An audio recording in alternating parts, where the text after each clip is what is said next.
Channel. My name is Archana Chauhan and आज मैं आपके साथ डिस्कस करूंगी यूनिट 1 समावेशी शिक्षा का परिचय। और ये बीएड सेकेंड ईयर की बुक है, समावेशी विद्यालय का सृजन, creating an inclusive school, right. So unit 1 का इसमें यह क्वेश्चन बहुत इम्पोर्टेंट है क्योंकि मेन टॉपिक ही ये है, समावेशी शिक्षा का परिचय, राइट। यूनिट का नाम हो गया। चलिए अब समझते हैं कि समावेशी शिक्षा अथवा समन्वित शिक्षा क्या होती है। समावेशी एज इट्स नेम सजेस्ट, समावेश करना, इंक्लूड करना चीज़ों को, ठीक है। तो समावेशी अथवा समन्वित शिक्षा वह शिक्षा है जिसमें सामान्य विद्यालय में अधिगम असमर्थी अथवा अधिगम बाधित व सामान्य बालकों को एक साथ शिक्षा प्रदान की जाती है, ठीक है।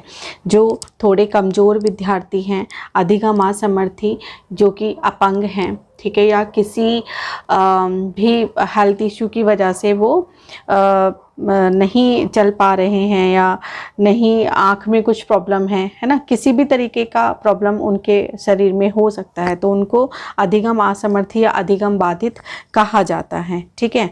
तो ऐसे बच्चों को एक साथ शिक्षा प्रदान की जाती है, ठीक है।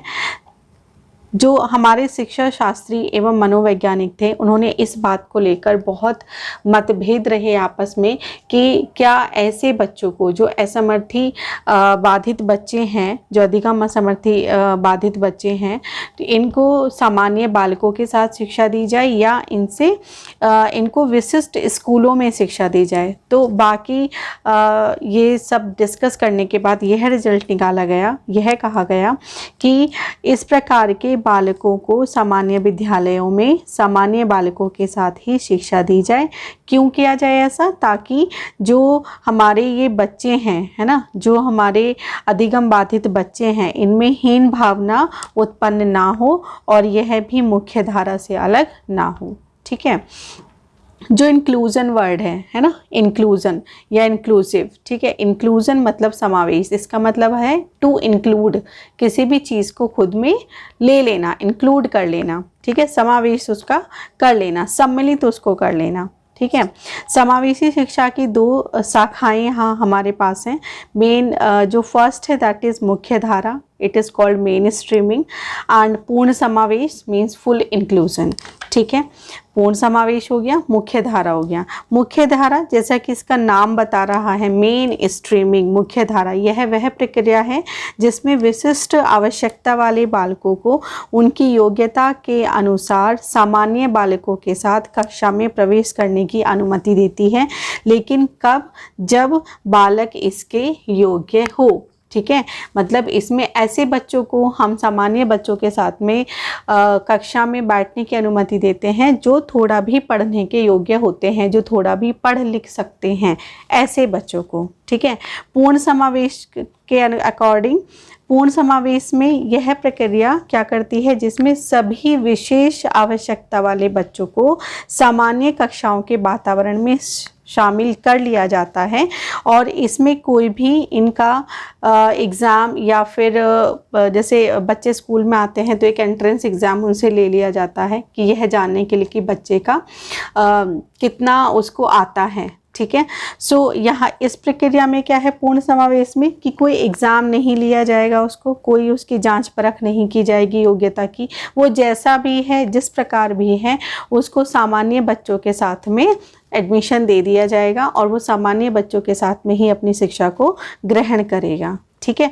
तो आई थिंक दोनों क्लियर हो गए। मुख्य धारा में आपको जांच परख करनी होती है, मतलब उसकी योग्यता अगर है सामान्य बच्चों के साथ में शिक्षा लेने की, तो हम उसको सामान्य बालकों के साथ में उसको प्रवेश करने की अनुमति होती है। जबकि पूर्ण समावेश मतलब ही नहीं है कि वो योग्य है नहीं है, हमने उसको सामान्य बच्चों के साथ में शिक्षा प्रदान करनी है, ठीक है। अब समावेशी शिक्षा की प्रक्रिया है, तो यहाँ पर मैंने एक शॉर्ट ट्रिक इसकी बनाई हुई है, दैट इज़ माइंड। आपको याद रखने में इजी होगा, समावेशी शिक्षा माइंड से रिलेटेड, राइट। तो माइंड से एम फॉर यहाँ पर मेन स्ट्रीमिंग जो कि मुख्य धारा है, आई फॉर इंक्लूजन समावेश, एन फॉर नॉर्मलाइजेशन मीन सामान्यीकरण, and D for deinstitutionalization संस्थान रहित शिक्षा। संस्थान रहित शिक्षा, ये हमारी समावेशी शिक्षा की प्रक्रिया है। जो सामान्यीकरण है ना, जो नॉर्मलाइजेशन है, इसमें क्या है, जो हमारे प्रतिभाशाली बालक हैं और जो हमारे सामान्य बालक हैं, ठीक है, उनको एक साथ सीखने के लिए एक सामाजिक वातावरण दिया जाता है। सामाजिक वातावरण में जो प्रतिभाशाली बालक हैं और जो सामान्य युवक हैं वो एक साथ किसी भी कार्य को सीखने के लिए सामाजिक वातावरण उनको दिया जाता है और वहाँ पर वो अपना शिक्षा ग्रहण करते हैं और जो भी क्रियाकलाप हैं वो करते हैं। सेकंड है संस्था रहित शिक्षा। संस्था रहित शिक्षा एक ऐसी प्रक्रिया होती है जिसमें एक से अधिक प्रतिभाशाली बालक सामान्य युवक छात्रों को एक साथ रखती हैं और जो कि आवासीय विद्यालय में शिक्षा ग्रहण करते हैं। आवासीय विद्यालय में शिक्षा ग्रहण करने का मतलब है कि वो हॉस्टल में रहते हैं, ठीक है, और उन्हें जन साधारण के मध्य शिक्षा ग्रहण करने का अवसर प्रदान होता है, ठीक है। हॉस्टल में कुछ बच्चे रह रहे हैं बाहर से आकर और वहीं जो गांव आस पड़ोस के बच्चे हैं वो भी विद्यालय में आ रहे हैं, ठीक है। तो इस तरीके से यहाँ पर जो है लिमिटेशंस ख़त्म हो गई हैं, ठीक है। यहाँ पर हम डिफरेंट कल्चर्स के डिफरेंट परिवेश से आए हुए बच्चों को एक साथ शिक्षा यहाँ पर ग्रहण की जाती है। मेन स्ट्रीमिंग का मतलब है जिसमें प्रतिभाशाली बालक सामान्य बालकों के साथ दिन प्रतिदिन शिक्षा ग्रहण करता है और उनके आपस में एक बॉन्डिंग फिक्स हो जाती है और वो आपस में एक बहुत अच्छा तालमेल बिठा पाते हैं। नेक्स्ट है इंक्लूजन समावेश एक ऐसी प्रक्रिया है जो असमर्थ या प्रतिभाशाली तथा सामान्य बालकों को शिक्षा कक्ष में उनको शिक्षा के लिए एक साथ लाती है, ठीक है। यह जो प्रक्रिया है समन्वित पृथक्करण के विपरीत है, ठीक है। पृथक्कीकरण क्या होता है, जिसमें विशिष्ट बालकों का समूह अलग कर दिया जाता है और जो व्यक्तिगत दूरी उस समूह से समाज के प्रति बढ़ती जाती है कि अच्छा ये तो विशिष्ट बालक हैं, है ना, डिफरेंट हैं ये, तो उनको अलगाववाद की ऐसी विचार की उपस्थिति पैदा वहाँ पर हो जाती है और वो जो ऐसे बच्चे होते हैं वो खुद को समाज से अलग पाते हैं। तो इसके लिए जो समावेश है या समन्वीकरण है, ठीक है, इसमें कुछ बच्चे ऐसे होते हैं जो शारीरिक रूप से बाधित या अपंग होते हैं, ठीक है, तो उनको विशेष समाज से मिला लेती है यहाँ पर, ठीक है। इसमें समावेश के यहाँ पर बेनिफिट्स क्या हैं, समावेश के बेनिफिट्स ये हो जाते हैं कि जो अपंग बालक हैं उनके भी वही अधिकार होते हैं जो सामान्य बालकों के हैं, ठीक है। समाज में प्रगति एवं उत्थान हेतु अपंग बालकों के समान ही सामान्य बालकों के समान ही अपंग बालकों को भी अवसर प्रदान किए जाते हैं। जो जीवन का कार्य क्षेत्र है जहाँ उनको पढ़ लिख के फिर जॉब्स करनी है, जो कार्य क्षेत्र है उसमें समान नागरिकों की तरह उनको भी अवसर प्रदान किए जाते हैं और जो हमारा समाज है उसमें समानता का अधिकार ऐसे अपंग बालकों को जो शारीरिक रूप से बाधित हैं उनको दिया जाता है, ठीक है। तो जो इंक्लूजन है, समावेश है, ये क्या कर रहा है, हमारे जो सामाजिक दूरी है उसको कम करता है और आपसी सहयोग को बढ़ावा देता है। इस प्रकार से जो हमारी सामाजिक समन्विता है उसको बल मिलता है और जो विभिन्न बालकों के समूह हैं वो बराबर के भागीदारी बन जाते हैं, ठीक है। अब नेक्स्ट टॉपिक है समावेशी शिक्षा की आवश्यकता क्यों पड़ी, है ना, क्या ज़रूरत है समावेशी शिक्षा की, ताकि शिक्षा का सार्वभौमिकरण हो सके, सभी पढ़ सकें, सभी को शिक्षा मिल सके। इसलिए सभी को शिक्षा मिलेगी तो राष्ट्र का विकास होगा, ठीक है। राष्ट्र का विकास कभी होगा जब सबको शिक्षा मिलेगी, मतलब हमारा जो समाज है शिक्षा मिलेगी, शिक्षा के बलबूते समाज का विकास होगा और सशक्तिकरण हमारे समाज में आएगा।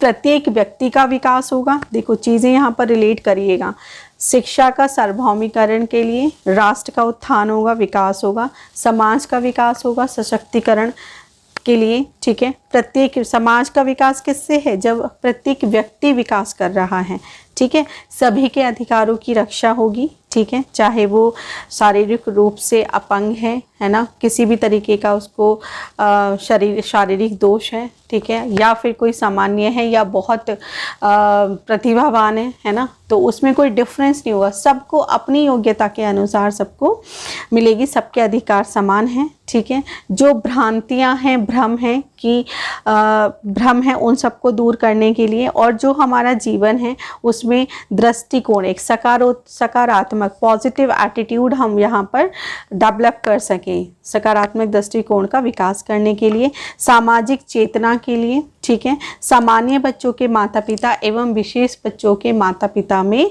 जागरूकता पैदा करने के लिए, ठीक है, एंड कौशल की पहचान करने के लिए हमें समावेशी शिक्षा की आवश्यकता है।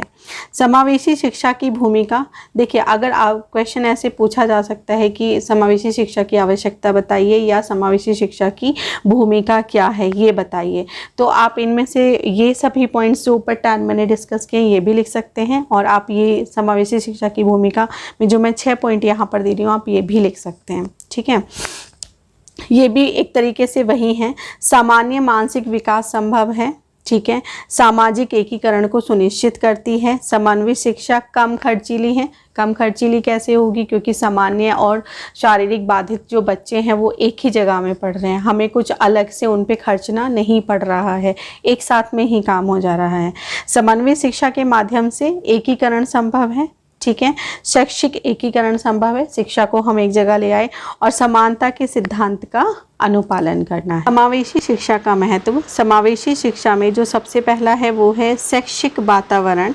शैक्षिक वातावरण में जब असमर्थ बालकों को सामान्य बालकों के साथ शिक्षा दी जाती है तब असमर्थ बालकों के मन में यह विचार नहीं आता कि वह दूसरे बालकों की अपेक्षा में किसी भी क्षेत्र में कम है, और अध्यापक या दूसरे कर्मचारियों के सहयोग व व्यवहार से वह अनुकूल परिस्थितियां प्रदान करता है, ठीक है, जिससे बालक शैक्षिक दृष्टिकोण से उन्नति करता है। जो मानसिक विकास है, मानसिक विकास में यह है कि उसके अगर वो विशिष्ट स्कूलों में पढ़ता है, अगर कोई भी असमर्थ बालक है और वो विशिष्ट स्कूलों में पढ़ता है तो उनके मन में ये बात आती है कि हम सामान्य स्कूलों में क्यों नहीं पढ़ सकते, सामान्य बालकों के साथ शिक्षा क्यों नहीं ग्रहण कर सकते, जबकि हम भी उनके ही जैसे हैं, और इस बात का उन पर नकारात्मक प्रभाव पड़ता है, ठीक है।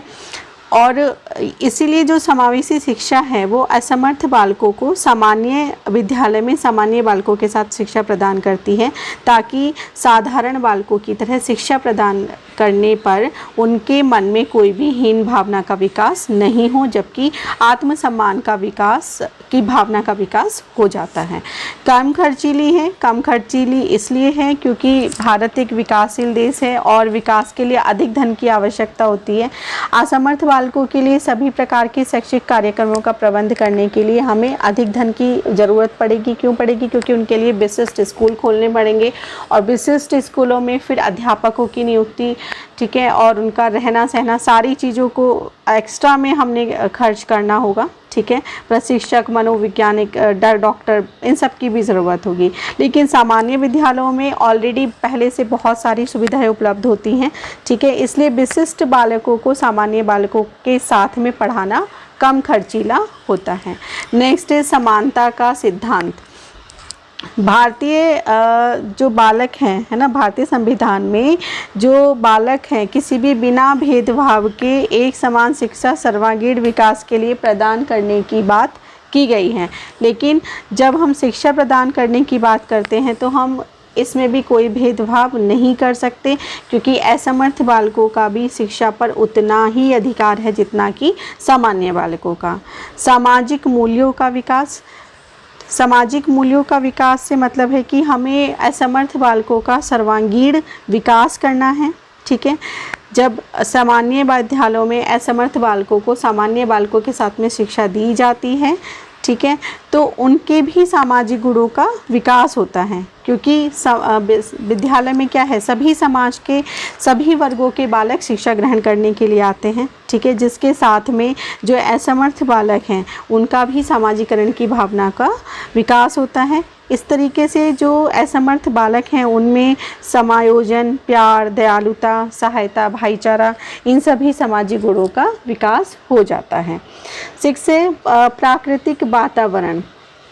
प्राकृतिक वातावरण से मतलब है जब असमर्थ बालक सामान्य बालकों के साथ साधारण विद्यालयों में शिक्षा प्राप्त करते हैं तो उनमें हीन भावना का विकास नहीं होता, वो किसी भी प्रकार से सामान्य बालकों से कम नहीं है।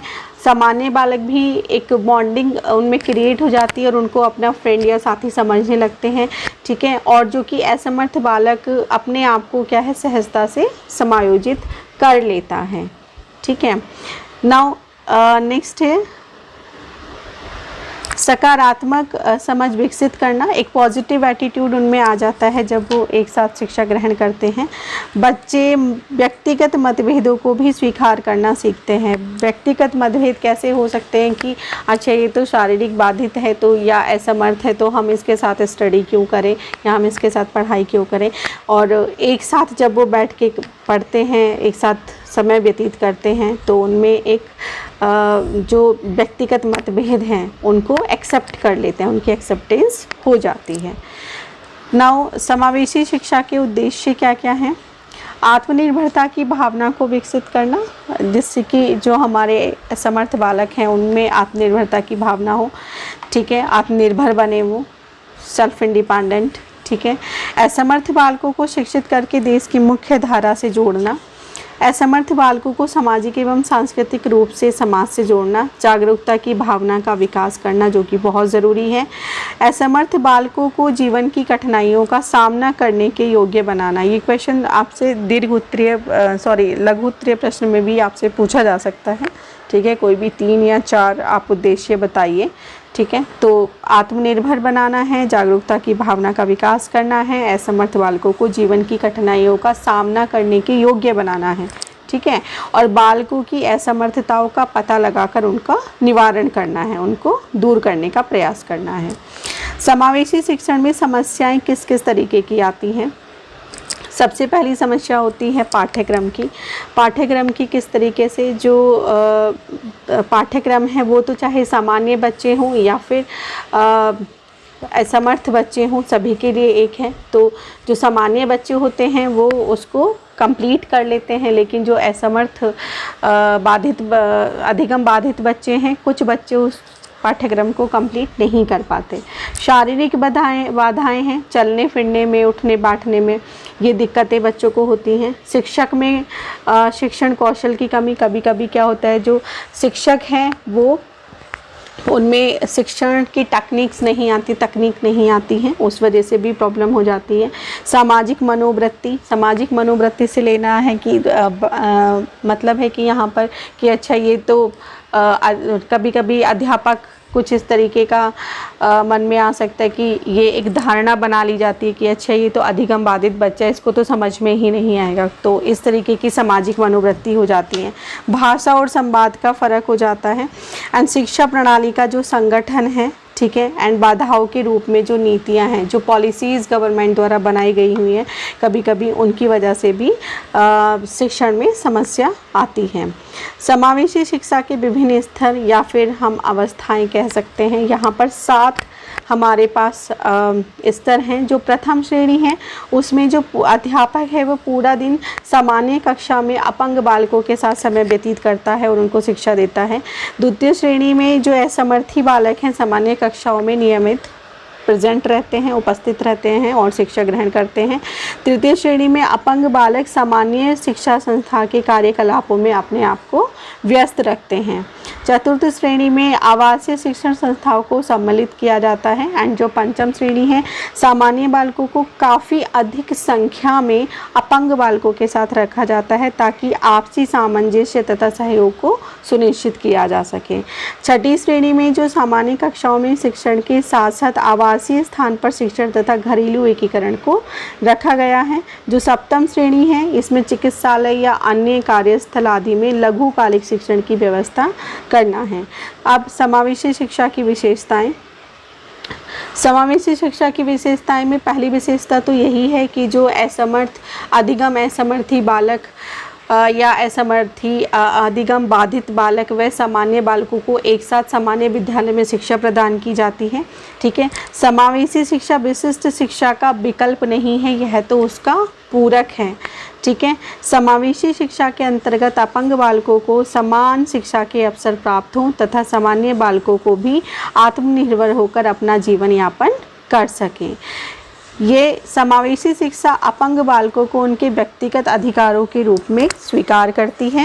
एंड समावेशी शिक्षा अध्यापकों, शिक्षाविदों तथा माता पिता का सबका एक साथ मिलकर एक प्रयास पर आधारित है। उनके अगर माता पिता, शिक्षाविद और अध्यापक एक साथ काम नहीं करेंगे तो इसमें हमें सफलता नहीं मिलेगी।